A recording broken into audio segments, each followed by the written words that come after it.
Samantha stirred awake to the soft light filtering through the thin curtains of her cramped apartment. The sound of her younger siblings, Mia and Lucas, still asleep in the adjacent room, filled her with a sense of urgency. She had always been the first to rise, the weight of responsibility pressing heavily on her shoulders. Today was no different. She swung her legs over the side of the bed, her feet hitting the cold wooden floor, and took a deep breath, mentally preparing herself for the day ahead. She shuffled into the small kitchen, where the remnants of last night's dinner still lingered in the air. A single gas burner was all they had, and it was the lifeline for many meals. As she filled a pot with water to boil, she glanced at the tiny table, cluttered with empty cereal boxes and a few scattered toys. The sight reminded her of the promise she had made to herself, to care for her family, no matter the cost. "Good morning, Sam," Mia chirped as she entered the kitchen, her hair a wild mess and her eyes still heavy with sleep. "Morning, sweetheart," Samantha replied, forcing a smile. "How about some oatmeal today? It'll keep you warm." "Yay! Oatmeal!" Lucas exclaimed, appearing at the doorway, rubbing his eyes. The sight of his sister bustling around the kitchen filled him with comfort. As she stirred the oatmeal, Samantha's thoughts drifted toward her mother, who lay ill in the bedroom. She tiptoed over to the small room where the curtains were drawn tight and the air felt thick with worry. Their mother lay frail on the bed, her chest rising and falling with labored breaths. Samantha approached her, gently adjusting the blanket and checking the medication schedule she had written out. "Mom," she whispered, "I'm here. Just getting breakfast ready." She touched her mother's forehead, cool and clammy, and her heart ached. The burden of being the family's sole provider weighed heavily on her, but she pushed those thoughts aside as she returned to the kitchen. After breakfast, she quickly cleaned the dishes, reminding Mia and Lucas to get dressed for school. The clock was ticking, and they couldn't afford to be late. As the children rushed around, Samantha's thoughts flickered to the Kingston mansion where she worked. The anticipation of facing Michael Kingston, her boss, filled her with dread. She had endured his harsh words and condescending comments for too long, but she needed the job. Her family depended on her, and she wouldn't let them down. Later that morning, Samantha arrived at the mansion, the towering structure looming over her like a fortress of privilege and disdain. She took a deep breath, steeling herself for the day ahead. As she stepped inside, the cool air of the foyer greeted her, but it did little to calm the knots forming in her stomach. "Hey, Sam!" Michael's voice boomed from the parlor, laced with sarcasm. "Look who finally decided to show up. You're late again. I guess the world can't turn without you, huh?"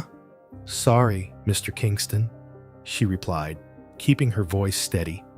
"I had to make sure my siblings were ready for school." "Excuses, excuses," he scoffed, his eyes narrowing in disdain. "Get to work. I need the floors cleaned. And don't take all day like you usually do." Samantha nodded, feeling the familiar sting of humiliation. She grabbed the cleaning supplies and forced herself to focus on the task at hand. The smell of wood polish filled her nostrils as she scrubbed the floor, each stroke a reminder of her struggles. Hello, my friends. I'm here to ask a big favor of you. If you like the videos on our channel, please subscribe and help us reach the milestone of 1,000 subscribers this month. Subscribe and help us make this dream come true. Most of our viewers watch and enjoy the content, but forget to subscribe. So please, help us reach this goal. Thank you very much, and let's continue with the video. Remember, the help is only here to serve, Michael continued, his voice dripping with condescension. You should be grateful I even let you work here. It's not like you have many options. Just doing my best, she muttered under her breath, her heart racing with frustration. There was a fire inside her, a desire to stand up for herself. But the fear of losing her job kept her silent. She clenched her fists, reminding herself of her family's needs. As the day wore on, Samantha completed one task after another, feeling the weight of Michael's words bearing down on her. She glanced out the window, the sun shining brightly, a stark contrast to the darkness she felt inside. She longed for an escape, but reality kept her tethered to this life. That evening, after another exhausting day, Samantha returned home, her body aching and her spirit battered. As she settled down for the night, she couldn't shake the feeling that things were about to change, but the thought of what lay ahead filled her with both fear and determination. She was willing to fight for her family, even if it meant facing the demons of her past. The weight of the world pressed heavily on Samantha's shoulders as she sat on the edge of her bed, her heart racing with anxiety. The small room was dimly lit, the morning sun barely filtering through the worn curtains. She clutched the crumpled piece of paper that held the confirmation of her pregnancy, her hands trembling as she fought back tears. How could she possibly tell Michael Kingston? The thought of facing him sent a shiver down her spine. Gathering her courage, she took a deep breath and smoothed her hair back. I have to do this for the baby, she whispered to herself. For my family. With steely resolve, she stood up, straightened her back, and walked out of her apartment, the familiar sounds of her siblings playing in the other room giving her a momentary boost of strength. At Kingston Mansion, the air was thick with the scent of polished wood and expensive perfume. Samantha entered through the staff entrance, her heart pounding. As she made her way to the kitchen, she could hear Michael's booming voice echoing through the corridors. The mere thought of confronting him made her stomach twist, but she had to speak up. She needed to take control of her life, however frightening that might be. Ah, Samantha, Michael sneered when he saw her. He lounged against the counter, his eyes glinting with a predatory interest. You're late. You know how I hate tardiness. I'm sorry, Mr. Kingston, she replied, forcing her voice to remain steady. I need to talk to you about something important. Important? He raised an eyebrow, amusement dancing on his lips. What could possibly be important enough to interrupt my day? Samantha took a deep breath, her heart racing. I'm pregnant, she blurted out, the words tumbling from her lips before she could second-guess herself. For a moment, silence reigned in the room. Michael's expression twisted from amusement to fury, his eyes narrowing dangerously. Pregnant? He echoed, disbelief lacing his tone. You think I care about your little problem? You think I'm responsible? Mr. Kingston, please, she pleaded, desperation creeping into her voice. I know this isn't how either of us wanted things to happen, but you need to understand. Understand what? He cut her off, his voice rising. That you made a choice? You think you can pin this on me? You're nothing but a maid. Samantha's heart sank. I'm not trying to pin anything on you. I just need what? He spat, stepping closer, his presence overwhelming. A handout? You think I'm going to take responsibility for this? You're delusional. Please, just listen to me, she cried, fear gripping her as she realized the gravity of her situation. "I need a job, and I can't work here if you won't help me." Michael took a step back, his expression shifting from anger to cold calculation. "You're fired," he said simply, as if his words were a mere afterthought. "I'll make sure you don't get another job in this town. No one will hire a single mother with a tarnished reputation." Samantha felt as if the ground had been ripped from beneath her. "You can't do this," she exclaimed, tears welling in her eyes. "I have 2 siblings to support, and my mother is sick." "Not my problem," he replied with a dismissive wave of his hand, turning his back on her.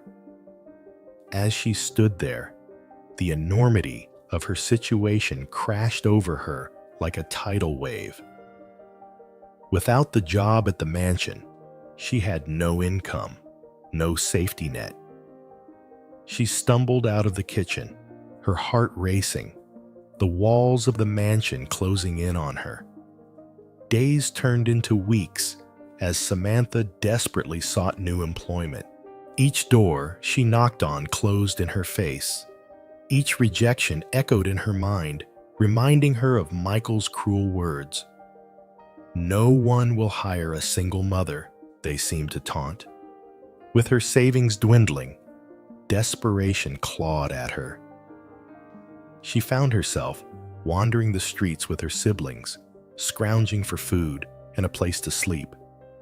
They would curl up together in doorways, sharing whispered stories and dreams to fend off the biting cold and gnawing hunger. "We'll be okay," she would tell them, even as doubt crept into her heart. Despite the darkness that surrounded her, Samantha held on to a flicker of hope. She would protect her unborn child at all costs. The world may have turned its back on her, but she refused to let it extinguish her spirit. Samantha crouched beside her younger siblings, Mia and Lucas. Under the flickering light of a street lamp in the dim alley they had called home for the last few days. The damp pavement felt cold against her skin, but the warmth of their bond held them together. She pulled a tattered blanket tighter around them, her heart swelling with a fierce protectiveness. "Tell us a story, Sam," Lucas chirped, his wide eyes sparkling with hope. He was just 9, but the innocence of childhood had been stripped away too soon. Samantha smiled, appreciating his need for distraction. "All right," she replied, glancing at Mia, who was huddled close, her small frame trembling slightly. "Once upon a time, in a faraway kingdom, there lived a brave girl who had 2 little siblings. They faced many challenges, but no matter what, they always found a way to be together." Mia's eyes lit up. "What happened next?"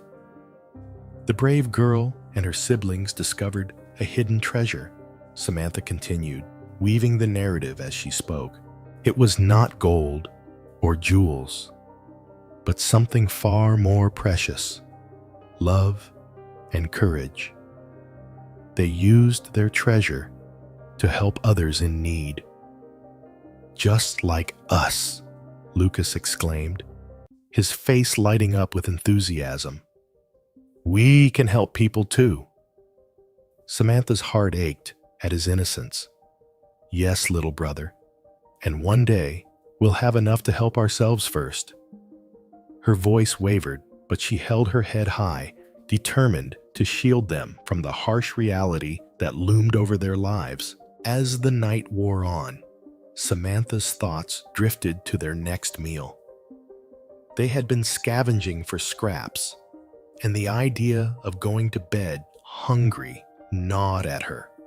The whispers of their stomachs echoed in the silence, a constant reminder of their struggle. "Let's see if we can find some food tomorrow," she said, trying to sound optimistic.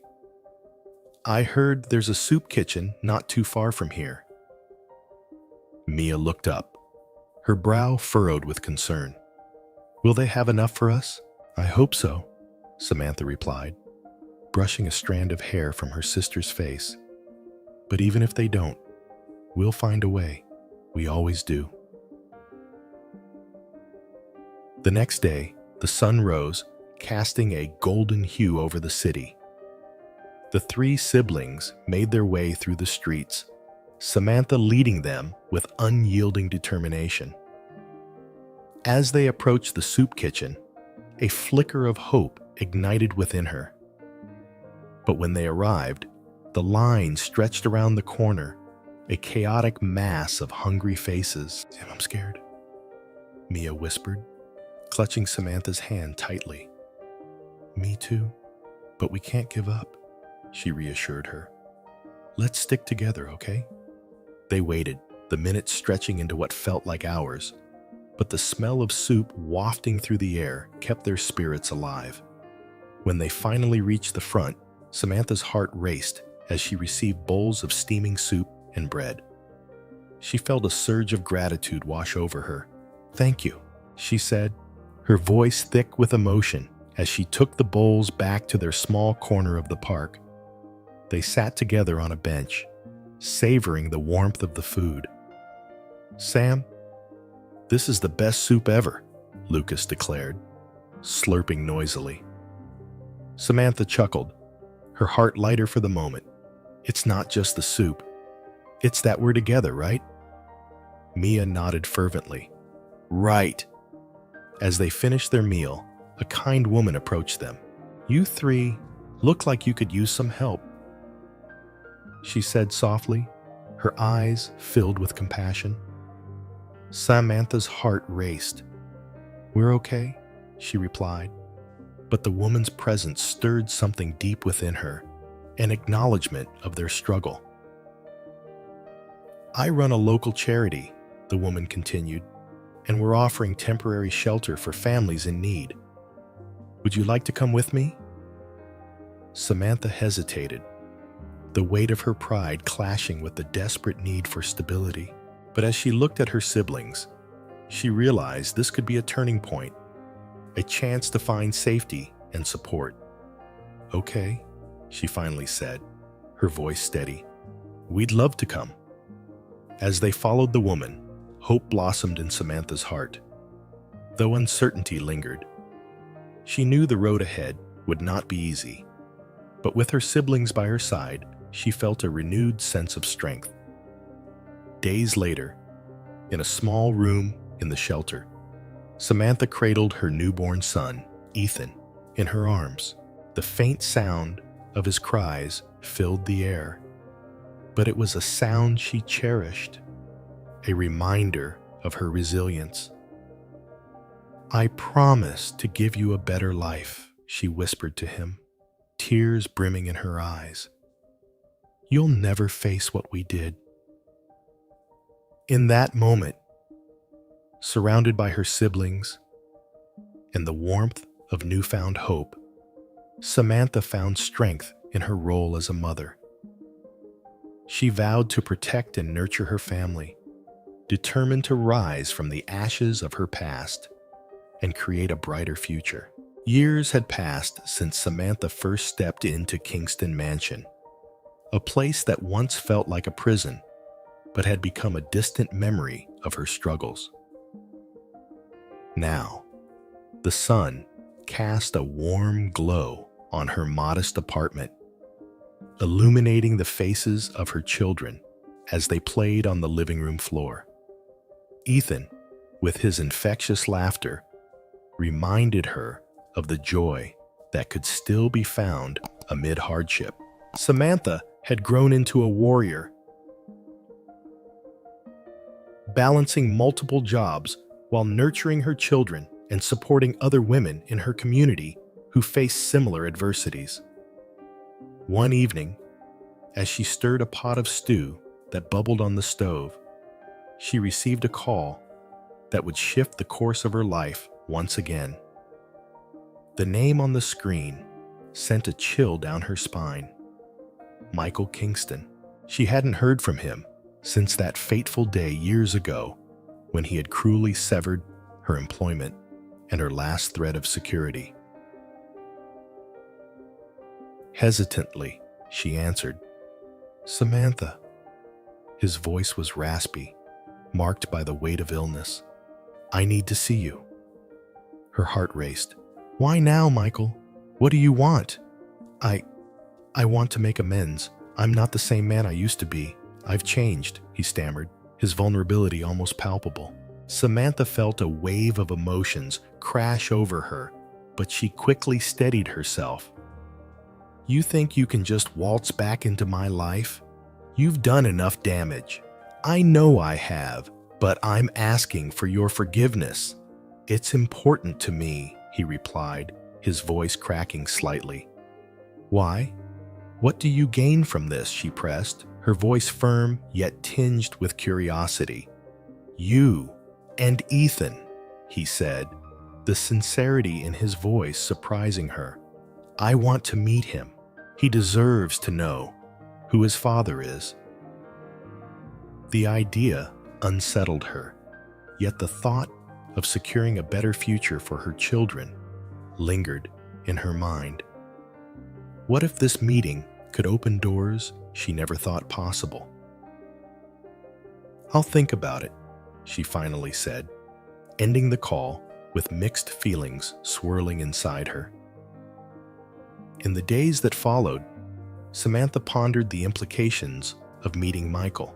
She shared her thoughts with her closest friend, Clara, a fellow single mother who had walked a similar path. They sat together on a park bench, the sun setting behind the trees. "Are you really considering it?" Clara asked, her eyebrows knitted in concern. "It could mean a stable life for Ethan and the others," Samantha replied, staring at the ground as a breeze rustled through the leaves. "But the man I remember, he was cruel, Clara. What if he hasn't changed?" "People can change, but they can also manipulate. You need to protect your family, above all," Clara cautioned, her voice steady but soft. After several restless nights, Samantha made her decision. If there was even a chance that Michael had transformed, it was worth exploring. She arranged to meet him at a small cafe, the kind of place where the scent of coffee mingled with the sound of laughter. As she entered, her heart thudded against her chest. Michael was already there, seated at a corner table, looking frail and worn. "Thank you for coming," he said, his eyes filled with an emotion she couldn't quite place. "Let's get this over with," Samantha replied, taking a seat across from him. "Why do you want to see Ethan?" Michael's gaze dropped to the table. "I've been diagnosed with a terminal illness. I don't have much time left. I realize how wrong I was, and I want to leave a legacy for him. Something to make up for my past." "Money can't erase what you've done," Samantha shot back, her voice sharp. "You think an inheritance will make up for the pain?" "I know it can't, but it's the only thing I can offer," he said, desperation creeping into his voice. "I want to be part of his life, even if it's just for a moment. I want to tell him I'm sorry." Samantha studied him, searching for any trace of the man who had tormented her. She saw a flicker of remorse, but doubt clouded her judgment. "You don't get to play the victim, Michael. Not now." "I'm not asking for forgiveness," he said, his voice hoarse. "I just want a chance to meet him, to tell him what I couldn't say before." The tension hung thick in the air, and Samantha felt the weight of her decision pressing down on her. She knew that agreeing to this meeting could change everything for her family. But was she willing to risk their fragile stability for the sake of a man who had caused her so much pain? As she wrestled with her thoughts, a part of her recognized that this might be the closure she never knew she needed.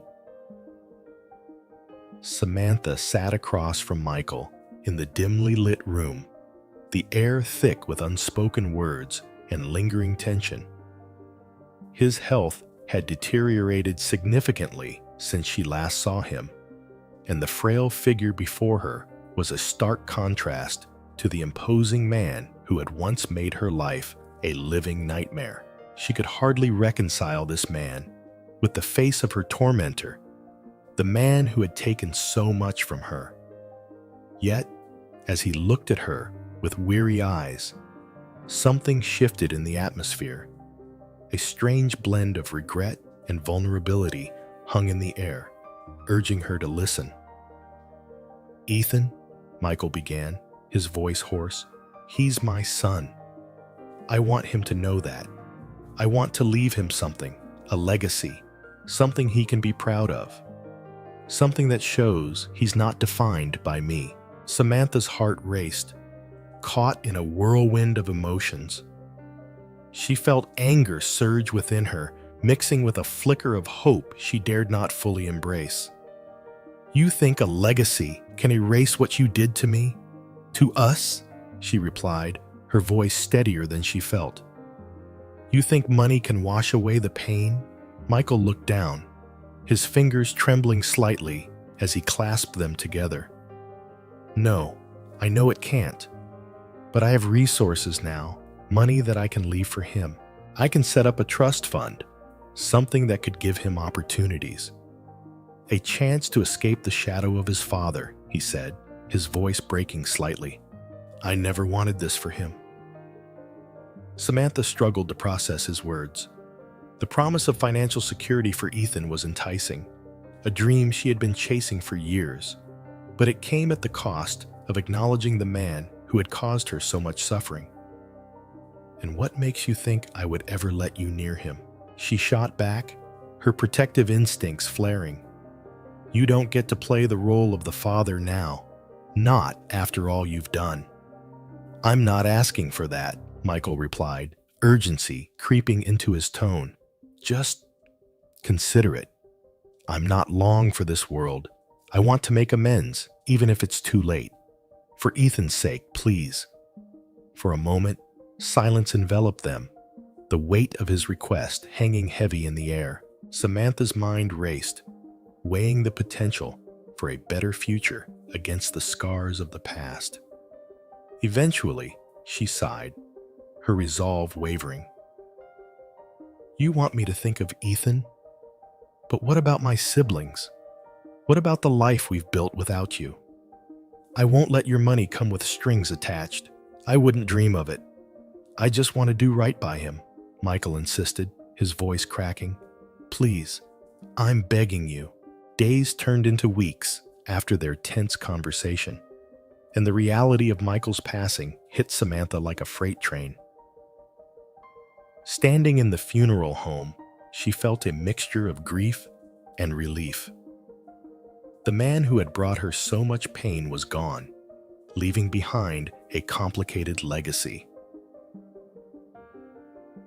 When the lawyer contacted her about the inheritance left for Ethan, Samantha's heart raced again, this time with a sense of trepidation.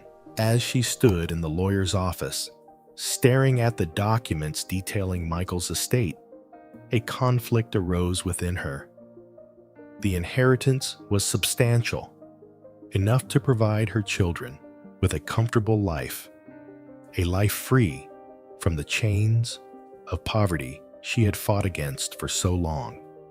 But the thought of accepting anything from Michael felt like a betrayal to her own strength, her own journey. "What will you do with it?"